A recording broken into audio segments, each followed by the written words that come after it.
우리가 같이 나눌 하나님의 말씀은 누가복음 24장입니다. 36절로 53절까지를 교독하겠습니다. 누가복음 24장 36절로 53절입니다. 이 말을 할 때에 예수께서 친히 그들 가운데 서서 이르시되 너희에게 평강이 있을지어다 하시니, 예수께서 이르시되 어찌하여 두려워하며 어찌하여 마음에 의심이 일어나느냐?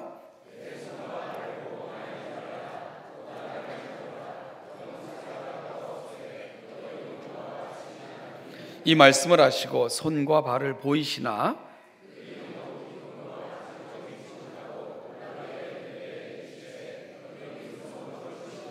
이에 구운 생선 한 토막을 드리니, 또 이르시되 내가 너희와 함께 있을 때에 너희에게 말한 바 곧 모세 율법과 선지자의 글과 시편의 나를 가리켜 기록된 모든 것이 이루어져야 하리라 한 말이 이것이라 하시고,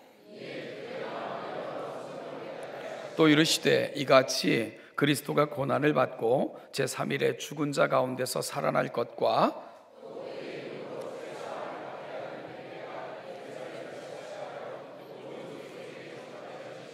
너희는 이 모든 일의 증인이라.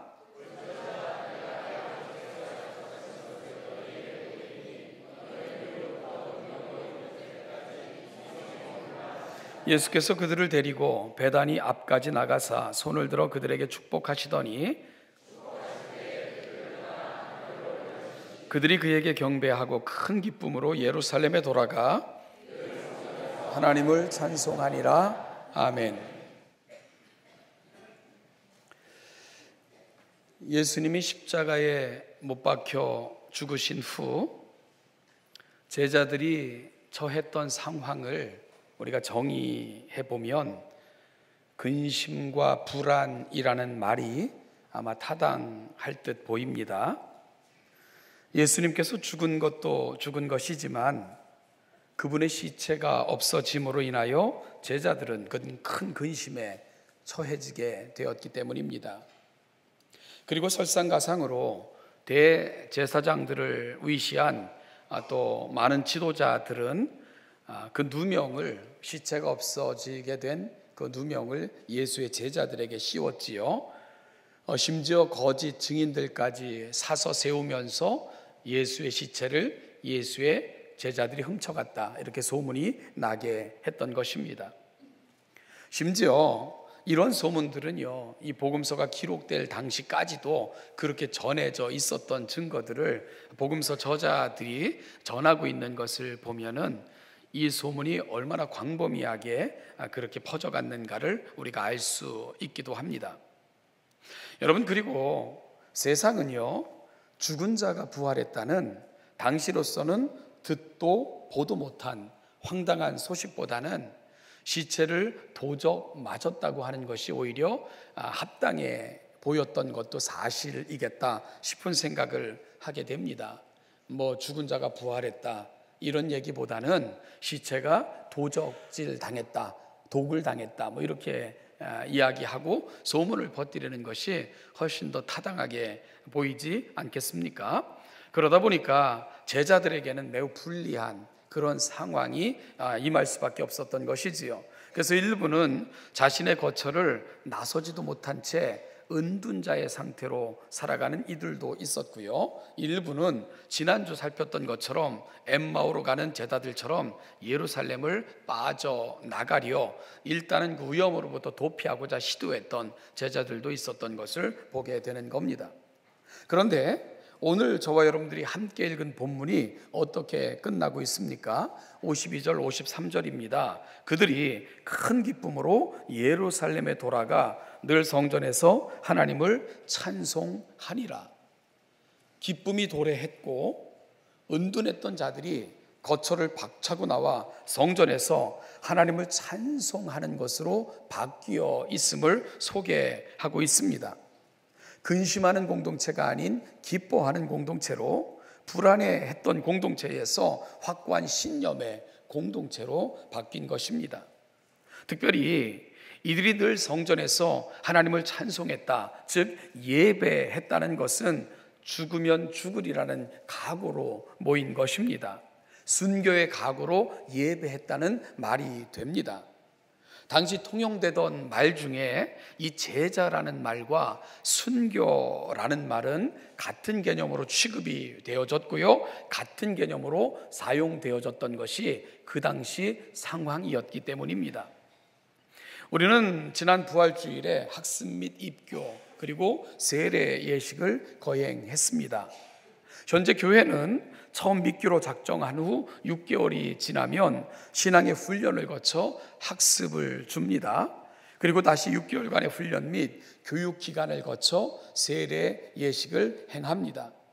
그러니까 온전한 입교인이 되기까지는 교회에 출석한 후 약 1년이라는 시간이 최소한으로 요구되는 것입니다.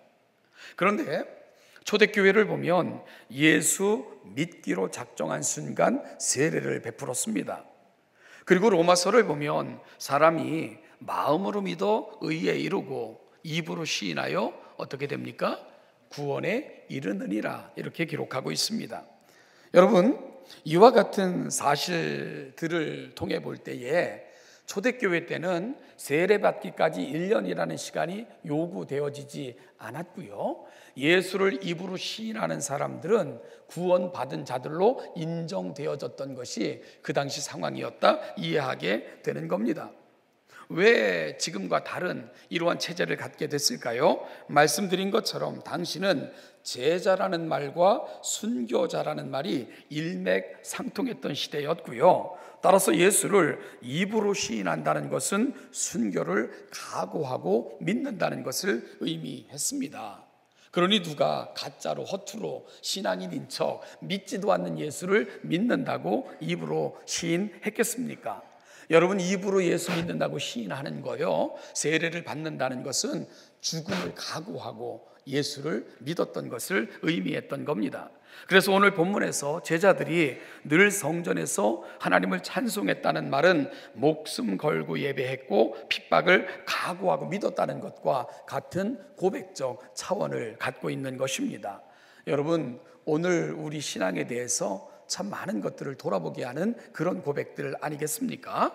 그래서 궁금해지는 거예요. 도대체 무엇이 이들을 이토록 놀랍게 바꾸어 놓았는가 하는 지점이 궁금해지는 이유입니다. 누명 쓰는 것이 무서워서 은둔자처럼 살았던 이들, 잡힐까 봐 두려워서 근심 가운데 있던 자들이 죽음 앞으로 담대하게 행진하는 이 놀라운 변화가 도대체 어떻게 그들에게 생겨났을까 궁금해지는 이유가 바로 여기에 있습니다. 그래서 오늘은 무엇이 이들에게 이런 놀라운 변화를 만들어 내었는가를 살피고자 합니다. 오늘 본문을 함께 묵상하는 가운데 이 답을 함께 찾아가 보도록 하겠습니다. 오늘 본문은 지난 시간에 이어지는 본문입니다. 엠마오로 가던 제자들은 부활하신 주님을 만난 후 가던 길을 돌이켜 떠나온 예루살렘으로 돌아갔고요, 그곳에서 함께 모여있던 제자들을 만나게 되었습니다. 그리고 길에서 그들에게 되어진 일들을 그곳에 모여있는 제자들에게 고백을 했습니다. 그때 예수님께서 제자들이 모여있던 곳을 방문하신 것입니다. 그러나 제자들은 그 보는 것을 영으로, 즉 귀신으로 생각해서 놀랍고 두려워했다, 그렇게 누가는 기록하고 있습니다. 그러자 예수님께서는 친히 못자국 난 손과 발을 보이시면서 자신이 영이 아니라 부활하신 예수님이라는 것을 증명해 주셨습니다. 또한 친히 잡수시면서 육체로 부활하셨음을 확인시켜 주셨습니다. 여러분, 영은 먹지 않거든요. 그러니 우리 문화권에서 이 제사 때나 아니면 명절 때, 이럴 때가 도래하면 한상 거하게 차려서 조상님들 드시라고 이렇게 차례상, 제사상을 차리는 게 얼마나 바보 같고 우스꽝스럽고 어리석은 모습인지 모르겠어요.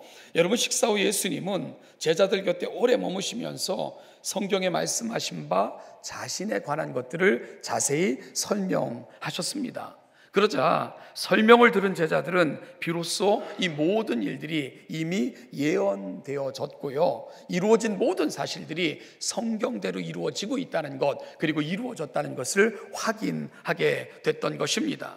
예수님께서는 그들이 보고 들은 바로 말을 전하는 증인들이 되어줄 것을 요청하셨고 또한 부탁하셨습니다. 단 이 일을 이루기 위해서는 아버지께서 약속하신 성령이 임하실 때까지는 예루살렘에 머물면서 하나님이 약속하신 그 선물이 임할 때까지 기다리라고 부탁을 하셨습니다. 그리고 예수님은 제자들을 베다니 앞까지 인도하셔서는요, 그 제자들이 보는 가운데 그들을 축복하시고는 하늘로 올라가셨습니다. 승천하신 것입니다. 이렇게 해서 이 땅에 오신 하나님의 모든 사역이 끝나게 되는 것이지요. 여러분, 이것이 오늘 저와 여러분들이 살핀 본문의 내용입니다. 그러면 다시 한번 질문을 하죠. 여러분, 무엇이 제자들의 이 놀라운 변화를 가능하게 한 걸까요? 이 제자들의 놀라운 변화의 원인이 무엇입니까? 짐작하시겠지만 이유는 단 한 가지입니다. 바로 부활하신 예수님을 만난 것입니다. 이 한 가지 사실이 이 놀라운 변화를 설명할 수 있는 유일한 근거이고 또한 이유입니다. 이 외에 다른 어떤 변화도 그들에게는 일어난 것이 없습니다. 여러분, 유대인 지도자들이 오해했다고 그들을 사로잡고자 했던 체포 명령을 거둔 것도 아니고요, 많은 사람들이 예수님께서 부활하셨던 사건들을 인정하면서 제자들을 칭송했던 것도 아닙니다. 세상은 하나도 바뀌지 않았습니다. 살기등등한 유대인들의 협박은 여전했고요, 그들의 상황조차 여전히 바뀐 것이 하나도 없었습니다. 단 한 가지, 유일한 단 한 가지, 그들에게 되어졌던 변화, 부활하신 예수님을 만났던 것입니다. 이것만이 그들에게 되어진 유일한 변화였습니다. 그리고 이것은 그들의 삶에 혁명적인 변화를 가져오게 되는 것입니다. 여러분, 그러면 도대체 부활의 주님을 만난 것이 무엇이길래 그것이 이들에게 이 큰 변화를 가능하게 만든 것일까요? 여러분, 부활하신 주님을 만난다는 것, 그 의미가 도대체 무엇이기에 이들의 삶을 180도 이렇게 완전하게 바꾸어 놓은 것일까요? 그것은 부활이 갖는 몇 가지 중요한 사실 때문입니다. 첫째로, 그리스도의 부활은 사망을 이긴 증거이기 때문입니다. 미켈란젤로라는 유명한 조각가가 있었습니다. 그가 조각한 피에타라는 그 조각품이 그 로마의 바티칸 궁전에 이렇게 전시되어져 있는데요.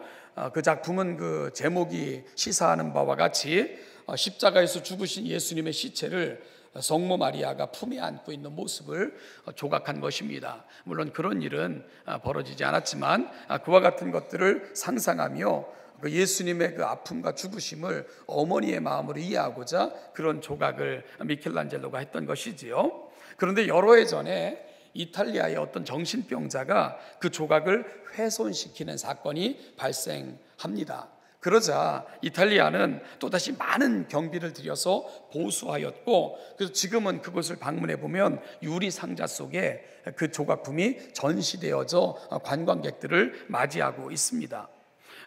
여러분, 그 조각품은 미켈란젤로가 죽기 이틀 전까지 조각했다는 그런 사실이 알려질 정도로 그의 걸작품 중에 걸작품으로 그렇게 칭송받는 작품입니다. 이 작품을 보기 위해서 수많은 사람들이 그곳에 모여들어 그곳 앞에서 경건하게 발걸음을 멈추고 들여다보기도 하지요. 가톨릭 교회 신자들은요, 그 조각품 앞에 오면 무릎을 꿇고 앉아서 자신의 죄를 고백하는 회개의 기도까지 올려드린다고 합니다.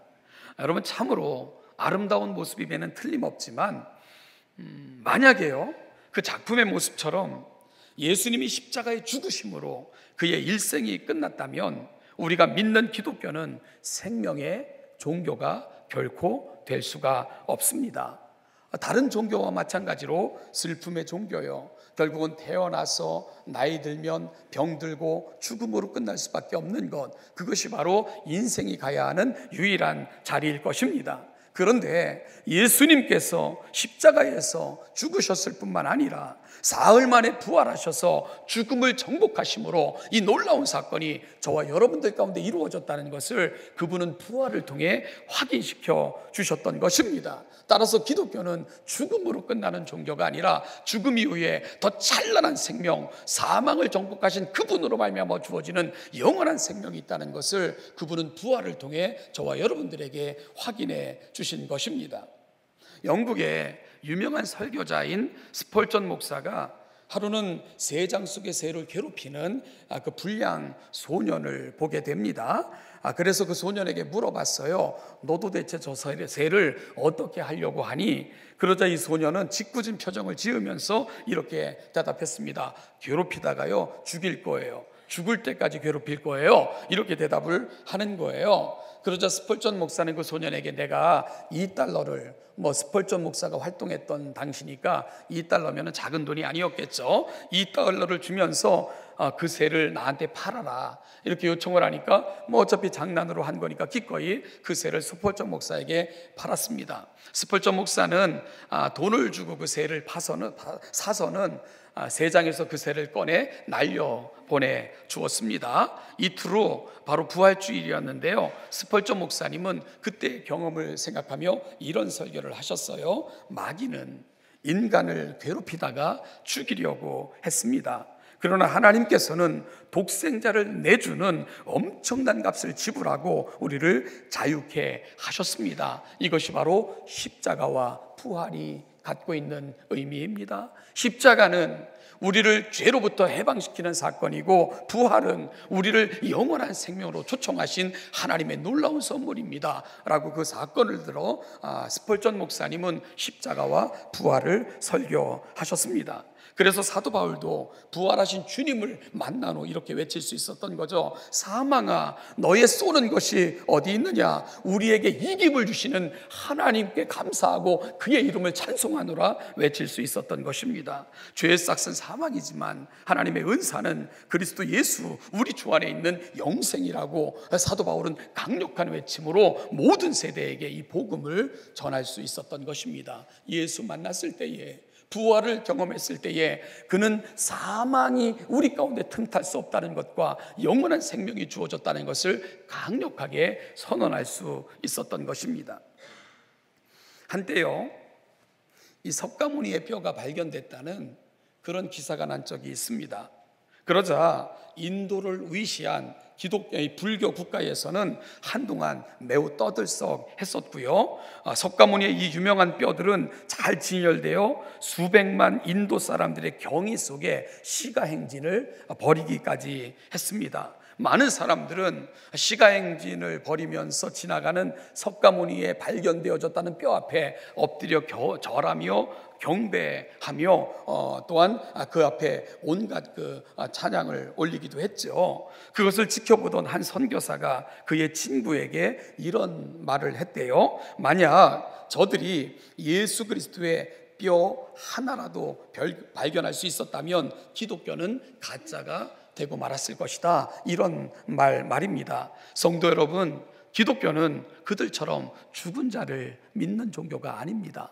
우리는 예수님의 뼈를 자랑할 수가 없어요. 왜냐하면 그분은 시체가 없기 때문입니다. 왜냐하면 부활하셨기 때문입니다. 그분은 사망 권세에 이기시고 부활하셔서 우리에게 영원한 생명이 되어 주셨습니다. 사랑하는 여러분, 이 부활신앙이 오늘 여러분들의 신앙이 되기를 소망하고 부활신앙을 경험한 사람들만 외쳤던 그 엄청난 외침이 오늘 여러분들의 고백이 되어 여러분들의 삶의 자리마다 울려 퍼지는 아름다운 노래가 되시기를 주님의 이름으로 축복합니다. 두 번째로 그리스도의 부활은 성도의 부활을 보증해 주기 때문입니다. 이것이 바로 부활이 갖고 있는 너무나도 귀한 두 번째 의미입니다.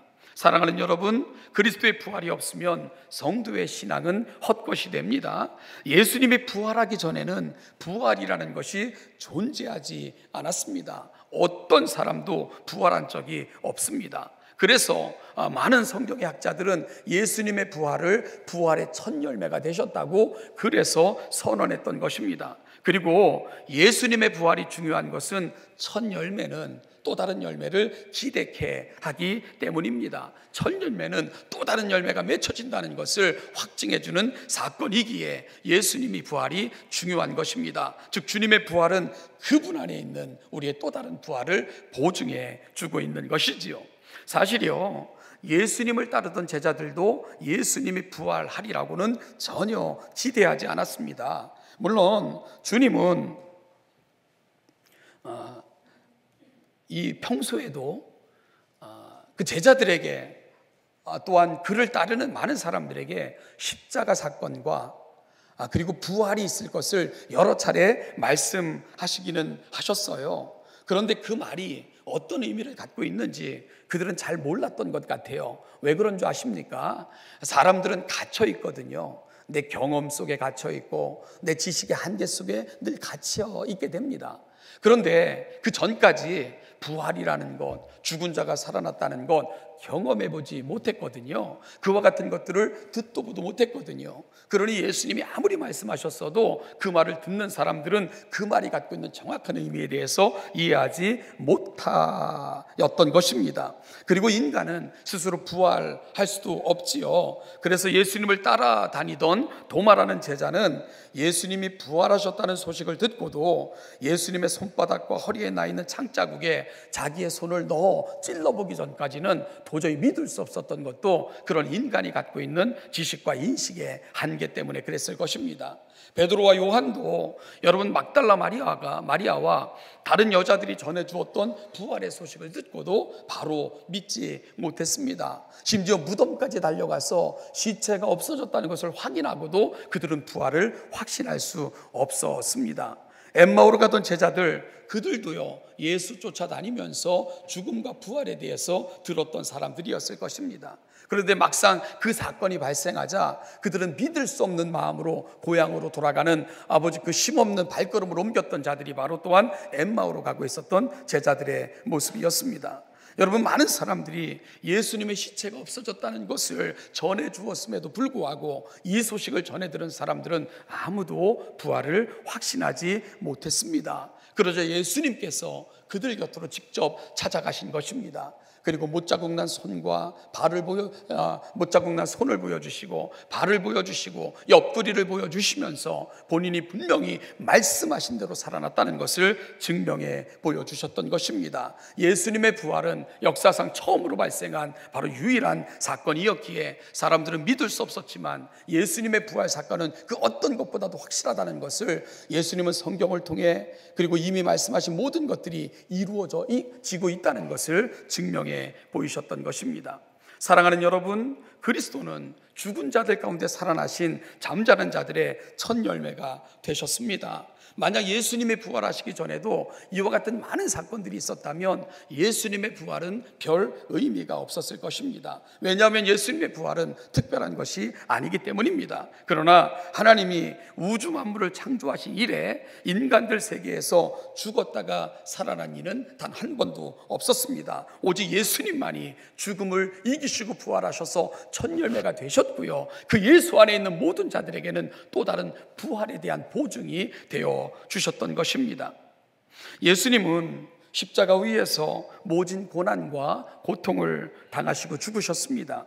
여러분, 로마 병사들이 십자가 위에 있었던 죄수들에게 한 일을 우리가 기억하지 않습니까? 예수님에 대해서 또 어떻게 하려 했습니까? 그의 무릎을 꺾어서 다리를 부러뜨리려고 했잖아요. 그런데 이미 예수가 죽은 것을 보고는 그 일을 생략했지요. 여러분, 왜 다리를 부러뜨리는 것이 그 로마 병사들에겐 관례처럼 되어 있었는 줄 압니까? 로마 병사들에게 있어서 십자가에 처형한, 아니 어떤 방법으로든 처형한 죄수를 놓치면은요, 그 모든 것에 대한 대가를, 책임을 그 일을 담당했던 병사들이 지게끔 로마법이 규정하고 있기 때문입니다. 그래서 이 죄수를 지킨다는 것, 그리고 예수가 죽었다는 것을 확인하는 것은 로마 병사들에게 있어서는 매우 중요한 일이 되는 겁니다. 그래서 그들도 예수가 죽었는가를 확인했고요, 그리고 죽었다는 것을 확인하고 나서야 다리를 꺾는 것을 그들이 생략했던 것도 바로 그러한 연유이지요. 성경이 전해주는 사실이 뭡니까? 예수는 확실히 죽었습니다. 그리고 가장 중요한 것이 뭡니까? 그분은 확실히 부활하셨다는 것입니다. 그래서 베드로 사도는 이 사실 앞에 이렇게 외쳤던 것이지요. 찬송하리로다. 우리 주 예수 그리스도의 아버지 하나님이 그 많으신 긍휼대로 예수 그리스도의 죽은 자 가운데서 부활하게 하심으로 말미암아 우리를 거듭나게 하사 산 소망이 있게 하셨다. 이것이 바로 베드로의 고백입니다. 사랑하는 여러분, 부활 사건이 왜 중요한 줄 압니까? 예수님의 부활은 여러분들의 부활을 보증해 주기 때문입니다. 바로 그것을 위해 하나님께서는 그 아들을 죽이셨을 뿐만 아니라 죽음의 권세로부터 해방시켜 그분을 부활케 하신 것입니다. 따라서 이 사실을 믿는 자들마다 우리는 그 언약에 참여하여 우리도 부활에 이르게 된다는 것, 그것이 바로 하나님의 사람들이 한결같이 믿었고 오늘 저와 여러분들에게 전해주는 가장 놀라운 사실입니다. 첫사람 아담 안에서 모든 사람들이 죽은 것 같이 둘째 사람 아담 안에서 모든 사람을 다시 일으키시려 하나님은 그 아담을 부활케 하심으로 그 영원한 기업과 소망을 저와 여러분들에게 주신 것입니다. 사랑하는 여러분, 예수 그리스도를 믿으십니까? 그렇다면 여러분 안에 이 부활의 생명이 있다는 것을 확인하는 가운데 이 소망 붙들고 사시는 저와 여러분 되시기를 주님의 이름으로 축복합니다. 마지막으로 부활은 미래를 오늘 여기서 누리게 하는 근거이기 때문에 부활이 중요합니다. 마지막으로 부활은 미래를 오늘 여기서 누리게 하는 사건이고 근거이기에 우리에게 부활은 매우 중요합니다. 저는 말씀을 마무리하면서요, 한 사람의 이야기를 여러분에게 들려드리고자 합니다. 1967년 6월 30일 17살의 운동선수 조니 에릭슨은 체서 파크만에서 다이빙을 하다가 이 사고를 당하게 됩니다. 그는 아주 유망한 총명받는 운동선수였는데요, 이 다이빙하다가 사고를 당함으로 그는 목 아래부터 전신이 마비가 돼버리고 맙니다.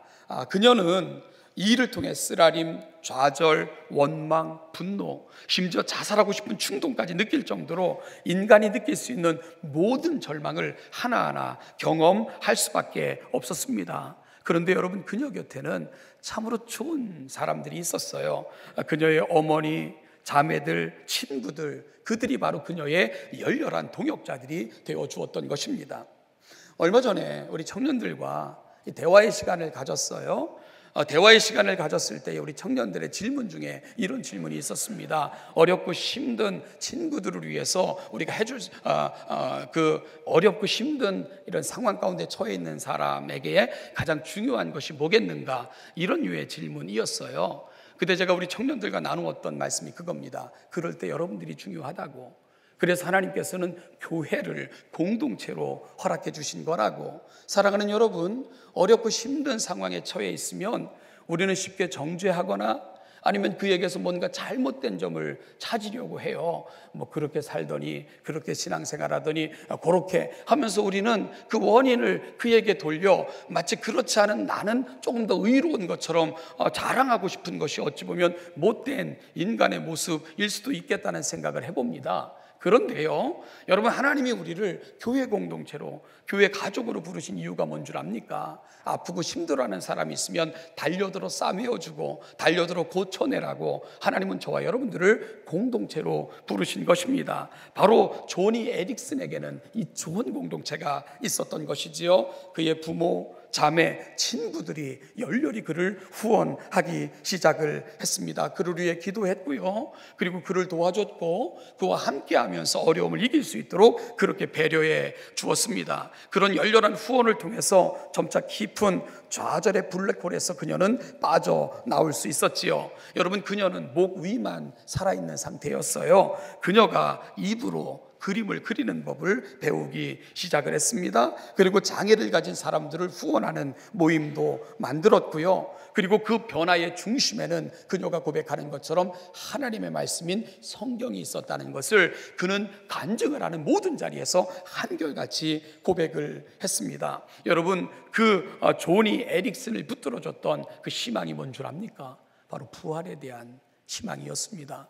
비록 나는 이 세상에서는 불구의 몸으로 살아갈 수밖에 없지만 우리 주님 앞에 서는 그날 이 모든 것들을 극복하여 영광스럽게 바꾸어질 그날이 있다는 것을 그녀는 분명히 믿었습니다. 따라서 오늘 내가 갖고 있는 장애는 영원한 장애가 아니라 잠시 갖고 있는 장애일 뿐이고, 이 장애를 벗어나는 주님 앞에 서는 그날 하나님은 내가 날개 달린 천사처럼 자유롭게 꿈꾸며 자유롭게 춤추며 자유롭게 찬양하는 그 아름다움으로 나를 만들어 주실 것이다 하는 것을 확신하면서 순간순간들을 기쁨으로 그 여인은 살아내기 시작을 했습니다. 그러므로 말미암아 그 여인을 통해 얼마나 많은 사람들이 예수께로 돌아왔고요, 그 여인이 행하는 일을 통해서 얼마나 많은 감동을 받게 되었는지요, 아름다운 복음 증거자로 그녀의 이름이 남게 됐던 것입니다. 사랑하는 여러분, 어떤 종교나 철학 지식이 사람을 죽은 가운데서 일으킬 수 있습니까? 좌절과 분노에 가득 찬 사람을 그 어떤 지식과 어떤 사상체계가 고쳐낼 수 있습니까?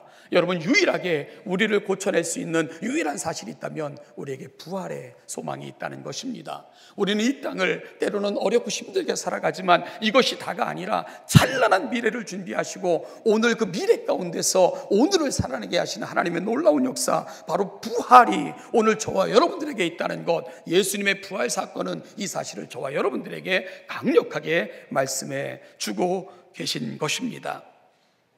환상을 쫓다 실패한 자로, 스승을 지키지 못했다는 자책감으로, 시체 도굴꾼으로 그렇게 오해되어 무기력하게 생을 마감할 수밖에 없었던 사람들이 제자들이었습니다. 그런데 그들에게 기쁨이 회복되고 평안이 임하고 죽음을 향해서도 담대하게 걸어나갈 수 있는 이 놀라운 변화, 혁명적인 삶의 변화, 여러분, 무엇이 이들에게 이것을 가능하게 했습니까? 부활의 주님을 만났기 때문입니다. 부활을 경험했기 때문입니다. 그래서 칼바르트는 부활절과 성탄절의 설교는 짧으면 짧을수록 좋다, 왜냐하면 이는 설명할 필요가 없기 때문이다 라고 강력하게 외쳤던 것도 바로 그러한 연유입니다. 사랑하는 신원예담교회 성도 여러분, 이 분명한 사실 앞에 오늘 이 아침 엠마오로 향하여 발걸음을 터벅터벅 옮겼던 모습이 여러분의 모습 혹시 아닙니까? 두려움과 근심 속에 갇혀 있었던 제자들의 모습이 일면 우리의 모습은 또 아닙니까? 아무런 소망이 없이 고향으로 향하던 제자들의 모습이 또한 우리 속에 남아있지는 않습니까? 부활의 주님을 만나십시오. 부활의 주님을 영접하십시오. 그러면 오늘 여기서 미래를 열어가시고 오늘 내가 살아가는 이유를 설명해 주시고 오늘 내가 왜 평안과 기쁨 가운데 오늘 이 시대를 살아갈 수 있게 있는가를 말씀해 주시는 분명한 주님의 음성을 듣게 되실 것입니다. 그렇게 기쁨이 충만하여 하나님을 찬송하는 삶을 살다가 영원하신 주의 나라에서 예비하신 기업을 영원한 생명으로 얻으시는 우리 신원예담교회 모든 성도들 되시기를 주님의 이름으로 축복합니다. 기도하겠습니다. 하나님 아버지, 은혜와 사랑을 감사합니다. 이 아침 여기까지 우리를 인도하여 주시고 오늘 소망과 부활의 이유를 분명히 알게 하신 하나님을 송축합니다. 예수님의 부활이 의미 있는 것, 나의 부활이 그 속에 있고 우리 주님께서 이 땅에 오셔서 십자가에 못 박혀 죽으셨을 뿐만 아니라 부활하심으로 영원한 하늘의 기업을 우리 가운데 허락하여 주셨다는 것을 알고 믿게 하시니 감사합니다. 하나님 아버지, 우리가 살아가는 세상 슬픔 많고 탄식과 절망이 가득한 세상이지만 이 속에서도 기뻐할 수 있었던 이유, 제자들을 통해 다시 발견하는 우리 모두가 되게 하여 주시고 혹시 우리의 발걸음이 소망 없는 자들처럼 우리의 가정이, 우리의 삶이, 우리의 자녀들이 그 길을 향하여 걸어가고 있다면 이 가정의 달 부활하신 주님이 우리 가정 가운데, 우리 인생 가운데 찾아오심으로 말미암아 큰 기쁨과 평안이 회복되어지는 복된 가정, 복된 인생들 다 되게 하여 주시옵소서. 감사드리며 예수님의 이름으로 기도하옵나이다. 아멘.